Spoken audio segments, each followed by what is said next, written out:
এই পর্বের প্রথম অনুগল্প পাঠ করবেন গার্গী রায়চৌধুরী। নমস্কার, উপস্থিত সবাইকে আমার ভালোবাসা জানাই। গল্পের নাম সফর।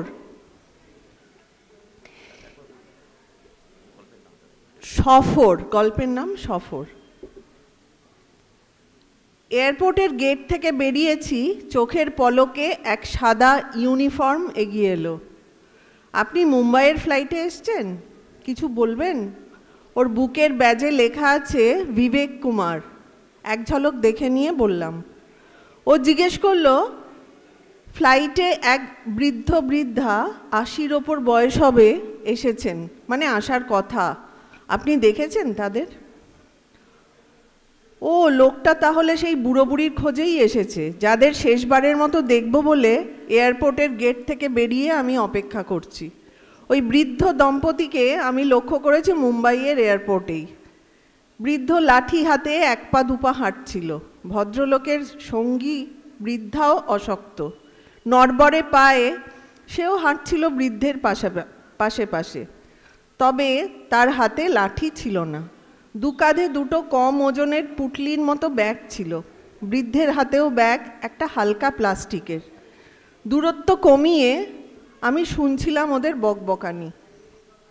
আসলে গোটা এয়ারপোর্টে ওই বুড়ো বুড়িই ছিল সবচেয়ে আলাদা। বাকিরা ছিল সারি সারি ওয়াকিং টকিং পুতুলের মতো। বৃদ্ধের রংচটা ক্যানভাসের জুতো আর বৃদ্ধার ফাটা ফুটা কনুইয়ের দিকে আর চোখে চাইতে চাইতে এক অদ্ভুত টানে আমি বারবার ওদের পিছু নিয়ে ফেলছিলাম। দেখছিলাম বোর্ডিং পাসের দীর্ঘ সর্পিল লাইন বেয়ে ওরা প্রায় হ্যাঁচড়াতে নিজেদের শরীর দুটোকে টেনে নিয়ে চলেছে। ওদের যা বয়স, এয়ারলাইন্সের ছেলেদের কাউকে বললেই বোর্ডিং পাসের ব্যবস্থা করে ওদের সিকিউরিটি চেকের বেড়া পেরিয়ে পৌঁছে দিত ফ্লাইট ধরার গেটের সামনে। কিন্তু আমি ছাড়া বোধহয় বুড়োদের আর কেউ লক্ষ্যই করেনি, আর ওরাও তো কারো সাহায্য চায়নি। এই পর্যন্ত শোনার পর সাদা ইউনিফর্ম অবাক স্বরে বলে উঠল, আরে আপনি তো দেখেছিলেন, কেন এগিয়ে যাননি, সাহায্য করেননি ওদের? আমি বললাম, হ্যাঁ, বৃদ্ধার হাত থেকে অন্তত একটা পুটলি নেওয়ার কথা আমি ভেবেছিলাম। এও ভেবেছিলাম এয়ারলাইন্সের ছেলে ডেকে ওই লাইন দেওয়ার যন্ত্রণার হাত থেকে ওদের বাঁচাবো। এমনকি ফ্লাইট থেকে নেমে ওরা যখন ভুল লাগেজ বেল্টের দিকে এগিয়ে গেল, তখনও আমি ওদের ডেকে আনতে চেয়েছিলাম সঠিক বেল্টের সামনে। সাদা ইউনিফর্ম বলল, এত স্বার্থপর, ওদের কষ্ট দেখলেন তবু সাহায্য করলেন না। আমি উত্তর দিতে যাচ্ছিলাম, কিন্তু ঠিক তখনই গেট দিয়ে এয়ারপোর্টের বাইরে বেরিয়ে এলো বৃদ্ধা। আগের মালপত্রের সঙ্গে এবার যোগ হয়েছে ছোট ট্রলি সুটকেস। বিবেক কুমারকে বলতে যাব, ওই যে ওরা, কিন্তু ওকে আর আমার পাশে দেখলাম না। আমি যখন ওই দুজনকে দেখছিলাম, সেই ফাঁকে লোকটা কোথায় চলে গেছে। আমার বলা হলো না, চাইলে আমি মুম্বাই এয়ারপোর্টেই ওই বৃদ্ধার ফ্রেমে ঢুকে পড়তে পারতাম। ওদের ব্যাগ বয়ে নিয়ে ওদের পাশে তৃতীয় চরিত্র হয়ে হাঁটতেও পারতাম। আমার সাহায্যে ওদের ক্লান্তি কম হতে পারত। তবে তখন কিন্তু ওদের সব অনন্যতা কেড়ে নিয়ে এই উদ্ধারকর্তা আমিই প্রধান চরিত্র হয়ে উঠতাম। সেক্ষেত্রে এই সফরটা একান্ত ওদেরই হতো না, এবং আমিও অপরিচিত এক বৃদ্ধ দম্পতির এমন অসামান্য আত্মবিশ্বাসী সফরের সাক্ষী থাকতে পারতাম না। বিবেক কুমারের পাত্তা না পেয়ে আমি আমার কৈফিয়ত এয়ারপোর্টের গেটে ছেড়ে ট্যাক্সি স্ট্যান্ডের দিকে পা বাড়ালাম। নমস্কার। ডেকে নিচ্ছি পরবর্তী গল্পকার ভাস্বতী বন্দ্যোপাধ্যায়কে। নমস্কার, সকলকে আমার অনেক শুভেচ্ছা ও প্রীতি জানাই। গল্পের নাম সভাভঙ্গের পরে। ছেলেটাকে পার্টির মিছিলে দেখা যায়। দেখে এই মহানগরীর পথ, মাঠ, ঘাস, আলো, হাওয়া। দেখে তার আনমনা নিস্পৃহ হেঁটে যাওয়া। যেন সে যে কোনো মুহূর্তেই এই মিছিল ছেড়ে চলে যেতে পারে যেদিকে খুশি। তাকে যেন ডেকেছে কেউ অনেক দূরে। ছেলেটা বহু হয়ে ছড়িয়ে যায় মিছিলে মিছিলে। মিছিলগুলো শেষ পর্যন্ত পৌঁছে যায় ধর্মতলার মোড়ে, অহং হারিয়ে মিশে যায় জনসভায়। বহু মানুষের ভিড়ে ওই আনমনা মুখগুলো আর খুঁজে পাওয়া যায় না। সারাদিন প্রকাণ্ড স্টেজ জুড়ে নানা কর্মকাণ্ড, ঘুগনি রুটি, ডিম ভাত, মাইকে স্লোগান, সুর অসুর। দিন যত ঢলতে থাকে, পিছনের সারির কিছু লোক সরতে সরতে একটু বেশি দূরে চলে আসে। কি মনে হয় কিছু হবে? না, আর কি হবে? কেউ চেনে না কাউকে। 2-4 মিনিট এমনিই কাটে। কিসের কি? একজন বলে ওঠে। এই ধরো যে কোনো কিছুরই। মঞ্চে ভাষণ, সামনে সারি সারি কালো মাথা, গর্জন, হুঙ্কার, মাঝে মাঝে হাততালির আওয়াজ। মানুষগুলো ফিরে ফিরে দেখে। দূর, আর আসবো না, অনেক সময় নষ্ট। হো, কত যেন দামি আমাদের সময়। হাসি খেলে যায় সকলের মুখে। ছেলেটা নতুন দোকান দিয়েছে, এলে ওর বেচা কেনা মাটি, তাই আমাকে আসতে হয়। হ্যাঁ, মেয়েটার চেষ্টা ছিল খুব মাস্টারির, তার তো আর কোনো আশা ভরসাই রইল না। হ্যাঁ, আমার ছেলেটাও চেষ্টা করছে, সিভিক ভলান্টিয়ার। দেখো কি হয়। সন্ধ্যা নামতে নামতে জটলাটা বড় হতে থাকে। মেয়েরা ওঠে, ঘরের টান, ছেলেপুলের টান তাদের বেশি। রয়ে যায় অনেক মানুষ, বেশিরভাগই পুরুষ। ওদিকে সভা ভেঙে গেছে অনেকক্ষণ, ভিড় পাতলা হয়ে এসেছে, কিন্তু ছোট ছোট দলে ভাগ হয়ে রয়ে গেছে তখনও অনেক মানুষ। কোথাও একটা কুপি জ্বলে, কেউ বিড়ি ধরায়, বিড়ির আগুন বাড়িয়ে দেয় অন্যের দিকে। একটু একটু করে ছড়িয়ে যায় আগুন এ হাত থেকে ও হাত। মোটা আঙুল, কড়া হাতের পাঞ্জা। কিছু কি হবে? কেউ একজন প্রশ্ন করে। মাথা নাড়ায় বাকিরা, শূন্য চোখে তাকায়। প্রত্যেককেই যেন চেনা লাগে প্রত্যেকের। সকলেই হেঁটেছে মিছিলে, নিষ্পৃহ, উদাসীন। কেন হবে না? এত মানুষ চাইলে পরে হবে নাই বা কেন? কে বলল কথাটা? অন্ধকারে সবাই সবার মুখের দিকে তাকায়। আমি বললাম, আমি। হ্যাঁ, আমিও তো। ছোট ছোট দলগুলো মাটিতে ঘষে ঘষে এগিয়ে আসে কাছাকাছি, ঘন হয়ে বসে। মেয়েরা, মায়েরা যেতে যেতে ফিরে আসে ফের। ওদের ঘিরে অন্ধকার, মশা ভন ভন, আরশোলা ঘুরঘুর। মুখে খাবার নিয়ে মোটা ধেড়ে মেঠো ইঁদুর ছুটে যায়। মাঠ জুড়ে উড়ু উড়ু কাগজের কাপ প্লেট, ভ্যাটে গেঁজে ওঠা ফেলে দেওয়া রুটি ভাত দুর্গন্ধ ছড়ায়। রাত যত ঘন হয়, জেগে ওঠে আর একটা সভা, সন্তর্পণে, অন্ধকারে, আলোকবৃত্তের বাইরে, আকাশে খয়াটে চাঁদ। কিছু কি হওয়ার আছে আর? দেখো কি হয়। হবে নাই বা কেন? কথাটা বলে না কেউ, তবু যেন সকলেই শোনে।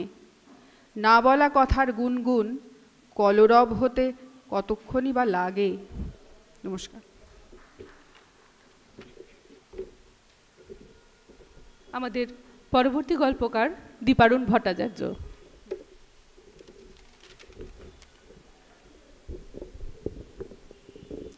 নমস্কার। আমার গল্পের নাম পশ্চিমের সূর্য। পশ্চিমের সূর্য। আবিরলাল সকালে ঘুম ভাঙতে দেখলেন আজ সূর্য পশ্চিম আকাশ থেকে উঠে আসছে। জানলাটা পশ্চিমে, তাই এই ঘরে আলো আসতো না। আজ তীব্র সূর্যালোক এসে পড়েছে তার বিছানায়। আবিরলাল চারপাশটা দেখছেন, বিশ্বাস হচ্ছে না এ বাড়ি তার। এমন বিছানা, পর্দা, দেওয়াল, সোফা, টেলিভিশন, এসি, বাথটাব সবই অচেনা লাগছে। হঠাৎ এক যুবতী এসে গালে চুমু খেয়ে জড়িয়ে ধরে বলল, আজ অফিস যেও না। তারপর আঁচল সরিয়ে ডান বুকের ওপর গোলাপি নখের দাগ দেখিয়ে দিয়ে বলল, কাল রাতে কি হয়েছিল তোমার দুষ্টু? আবিরলাল প্রথমে লজ্জায়, তারপর আশঙ্কায় এবং অবশেষে বিস্ময়ে কয়েক পা পিছিয়ে গেলেন। এই যুবতীকে তিনি চিনতে পারছেন না। গতকাল এর সঙ্গে এক বিছানায়। হঠাৎ মনে হলো তার স্ত্রী রঞ্জা যৌবনে এরকম দেখতে ছিল না। আচ্ছা, বাড়িটা এমন নিস্তব্ধ লাগছে কেন? ছেলে মেয়ের চেঁচামেচি, বাসন মাজার আওয়াজ, রাস্তা দিয়ে ছুটে চলা বাস ট্রামের শব্দ কিছুই কানে আসছে না কেন? কোথাও কি ঘন্টা বাজছে? আবিরলাল জানলার দিকে গিয়ে দাঁড়ালেন। আশ্চর্য, কিছুই তার চেনা লাগছে না। ঠাসাঠাসি করে দাঁড়িয়ে থাকা পাশের বাড়িটা ভাঙা হলো কবে? পাঁচিলের ওপাশে একটা নোংরা সরু গলি ছিল না?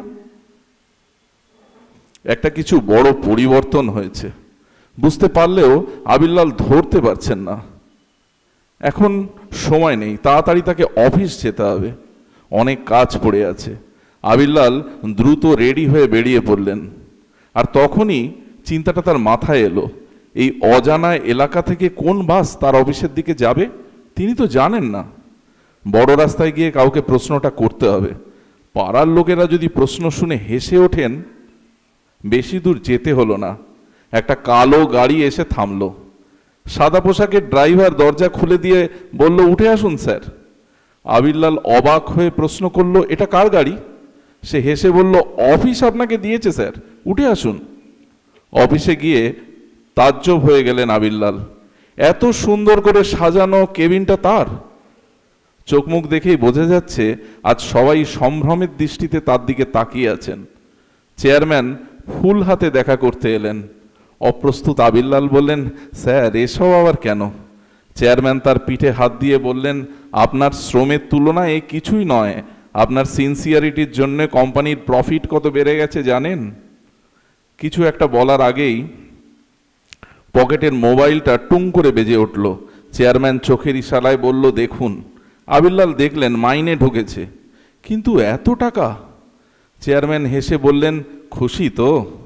এরপরেই সহকর্মীরা হৈ হৈ করে তাকে ঘিরে ধরলেন। আজ দুপুরে মহাভোজের আয়োজন। বাড়ি ফিরতেই যুবতী রঞ্জা দরজা খুলে দাঁড়ালো। রান্নার সুগন্ধ ভেসে আসছে। যত সময় যাচ্ছে মনে হচ্ছে এই অদ্ভুত জগৎটা যেন গা সওয়া হয়ে যাচ্ছে আবিরলালের। প্রকৃতি যদি রূপ রস ঢেলে দেয় তাহলে তা উপভোগ করতে দোষ কোথায়? স্ত্রীকে জড়িয়ে ধরলেন আবিরলাল। তারপর সিনেমার কায়দায় তাকে তুলে এনে ফেললেন খাটের উপরে। আরও একটু ঘন হতে যাবেন, ঠিক এই সময় দারুণ লজ্জায়, ইস রান্নাটা পুড়ে যাবে তো বলেই রঞ্জা ছুটে পালালো। অবাক লাগছে, মনে হচ্ছে এ জীবন তার নয়। আচ্ছা, পরিবেশের সঙ্গে সঙ্গে সে নিজেও বদলে যায়নি তো? আয়নার সামনে চোখ বন্ধ করে দাঁড়ালেন আবিরলাল। চোখ খুলবেন খুব ধীরে ধীরে। মনে হচ্ছে অনেকটা বেলা হয়ে গেছে। রঞ্জার পরিচিত গলা শোনা গেল, আজ থেকে তোমাকে তো আর অফিস যেতে হবে না, তাই আর বিরক্ত করিনি। আবিরলাল চায়ের কাপ নিয়ে বারান্দায় গিয়ে দাঁড়ালেন। কাল অফিস থেকে ফেরার পর সবকিছু একসঙ্গে বদলে গেছে। এই বুঝি অবসর? দীর্ঘশ্বাস ফেললেন আবিরলাল। আজ সূর্য সত্যিই উঠেছে পশ্চিম আকাশে। নমস্কার।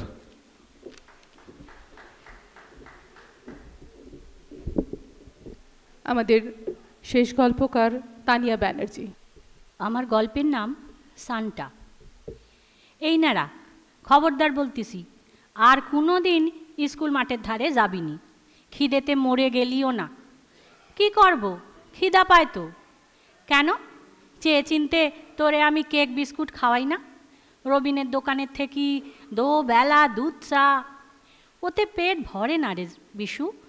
কিন্তু স্কুলে গেলি পরে তো খেতে পাবো, কোনো দিন খিচুড়ি, কোনো দিন আস্ত আস্ত ডিম, প্যাট ভরি ভাত। যাস শালা, ওই দিদিমণির কথা শুনলি না? স্কুলে ভর্তি হতি তো বাপ মা লাগে। আমাদের কি বাপ মা আছে? কে বলেছে আমাদের বাপ মা নেই? কোনে ঝুপড়ির ঠাকমা বলেছে আমাদেরও বাপ মা আছে। ছাই আছে, ওসব মিথ্যে কথা।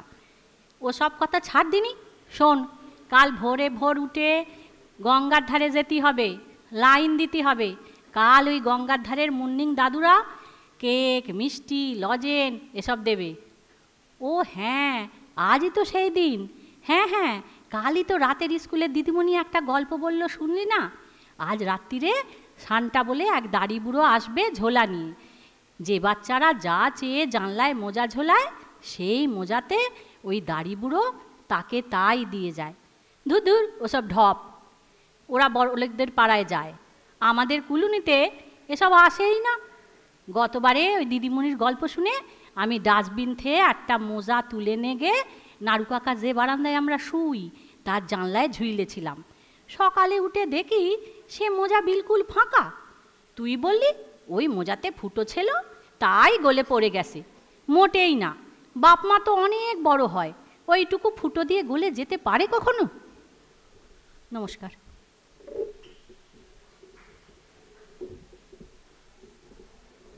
আমরা শুনলাম 4টি অনুগল্প। এবার এই অনুগল্প নিয়ে আলোচনা করবেন প্রদীপ দে সরকার। অনুগল্পের আলোচনা এবং পাঠ করার সঙ্গে মানে শোনার সঙ্গে সঙ্গে একটা আলোচনা, এটা বেশ কঠিন কাজ।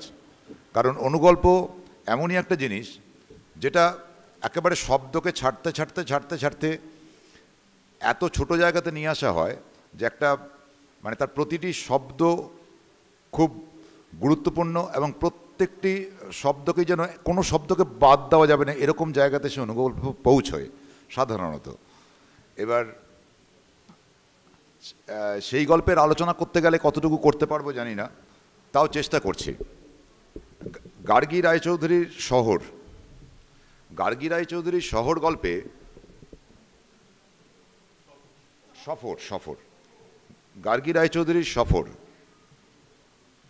এই সফর গল্পে যে বৃদ্ধ বৃদ্ধাকে দেখেছিলেন লেখক, যিনি আর কি নিজের ভার্সনেই গল্পটা বলছেন, তিনি যখন দেখেছেন তখন তার মনে যা যা প্রশ্ন এসেছে সব সেই প্রশ্নগুলোই, এবং তিনি কি করতে পারেননি সেগুলোই যেন নিজের বিবেকের কাছেই বলছেন। কারণ যে লোকটি এসে দাঁড়িয়েছে সাদা জামা পরে, তার নাম বিবেক।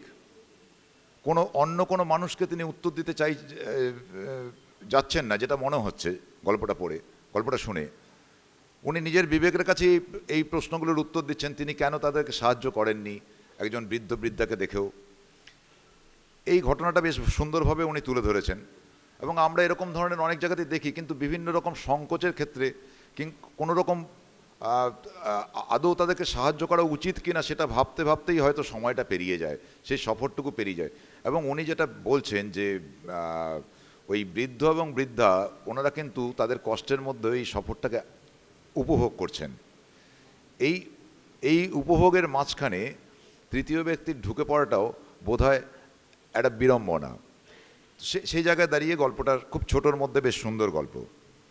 আর ভাস্বতী বন্দ্যোপাধ্যায়ের সভাভঙ্গের পরে সভায় অনেক আলোচনা হয়, অনেক বড় বড় মিটিং মিছিল হচ্ছে, তারপরেও অনেক কিছু পড়ে থাকছে, অনেক প্রশ্ন পড়ে থাকে, অনেক জিজ্ঞাসা থাকছে, অনেক আশা,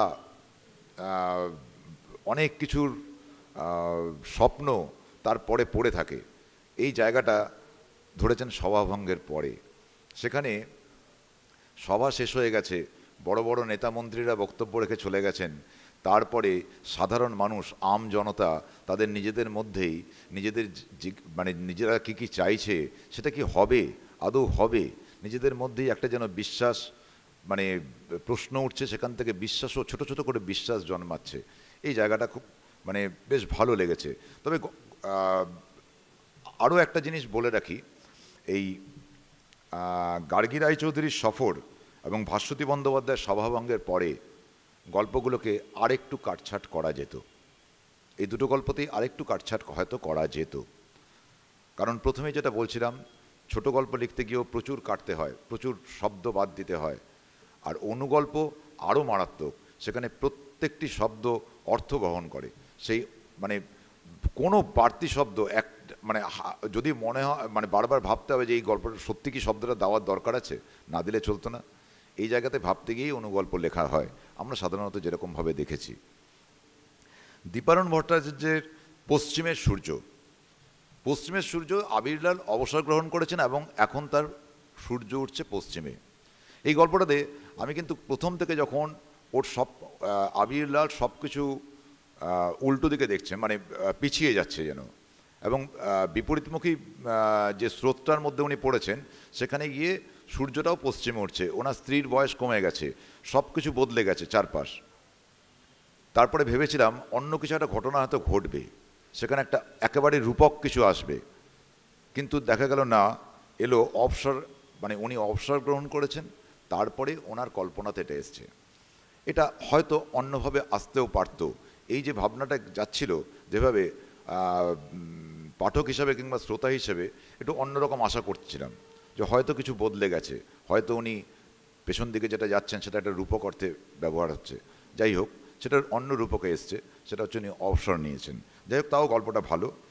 আর তানিয়া ব্যানার্জির শান্তার কাছে সবাই সব কিছু চায় এবং সবাই জানে বাবা মা দিয়ে, দেখুন তো এই বাচ্চা দুটো জানে না, বাচ্চা দুটো তো ভাবছে বোধহয় সবটাই সত্যি। ছোট ছোট শিশুদের যেটা হয়, শিশুরা ভাবে সবই সত্যি হয়। শান্তা আছে, যেটা আমরা সত্যজিৎ রায়ের সিনেমায় দেখেছি, ম্যান্ড্রেক আছে, সব আছে, সব কিছু আছে। তারা ভাবে এই সবগুলোই বাস্তব চরিত্র এবং তাদের কাছে যা চাওয়া যাবে তাই বোধহয় পাওয়া যাবে। বাস্তবে তো তা নয়। তাদের সবথেকে বড় দুঃখ, বাচ্চাটির সবথেকে বড় দুঃখ তার বাবা মা নেই, এবং সেই বাবা মার খোঁজে সে সবসময় তার মধ্যে এটা এই চিন্তাটা ঘুরছে। তার কারণ শান্তার কাছে চাইতে গিয়েও সে মোজা ঝুলিয়ে রেখে নিজের বাবা মাকে চাইছে, কিন্তু সেটা তো দেওয়া সম্ভব নয়। এই কাল্পনিক চরিত্রগুলো সব কিছু দিতে পারে না, আমাদের শুধু স্বপ্ন জাগাতে পারে। সেই স্বপ্ন নিয়েই সে একটা মোজা ঝুলিয়েছিল, কিন্তু তার বাবা মা ফিরে আসেনি। এই গল্পটা হয়তো এখানেই শেষ হলো না, সে হয়তো এইভাবে দেখতে দেখতে একদিন গিয়ে বাস্তবটা বুঝতে পারবে যে তার বাবা মা নেই, তারা কোনোদিনও ফিরে আসবেও না। কিন্তু এই ছোট্ট শিশুর মনের যে ভাবনা, এটা সুন্দরভাবে তোলা হয়েছে। এবং সত্যি কথা, আজকে শুনতে শুনতে ভাবছিলাম যে এখানে যারা অনুগল্প পাঠ করছেন তারা কিন্তু এই যে কথামালার উৎসবের উপযোগী অনুগল্পই নিয়ে এসছেন, এবং তার জন্য তাদেরকে একটা ধন্যবাদ যে তারা কোনো মানে চারটি গল্পই কিন্তু বেশ ভালো। এটা আমার ভালো লেগেছে। অনেক ধন্যবাদ সকলকে, আপনাদেরকেও ধন্যবাদ। ধন্যবাদ জানাই প্রদীপ দে সরকারকে, উনি খুব সুন্দরভাবে গল্পগুলি নিয়ে আলোচনা করলেন। আমরা অনুগল্পের অনুষ্ঠান এখানেই শেষ করছি।